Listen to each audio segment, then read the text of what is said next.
Kuom thuolo mari nyako Ramogi ma en weche manyien makage kacha. Nyinga Milton Ochieng.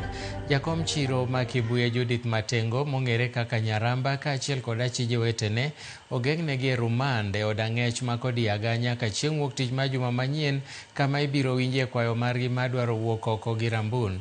Maeri en bang' chwale e doho e Mawinam ma Kisumu e chenro madagi kata yie ketho bang' kanyo magi godhiambo manyoro ka gigo johala wetegi e chiro ma Kibuye gi Ludhe gino maliekore ni en ywaruok ma siasa.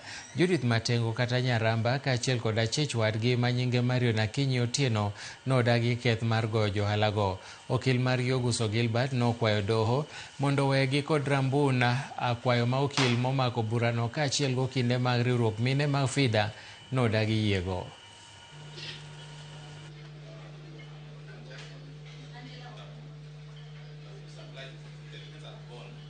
I need to make a comprehensive ruling on this matter and your objection and the application and everything around this matter.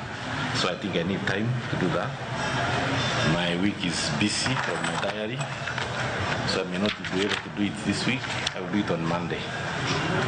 I will do it on Monday, 24th. I will do a comprehensive ruling on all the issues raised. So we'll do the ruling on Monday. We resume at that time at 9:30 a.m.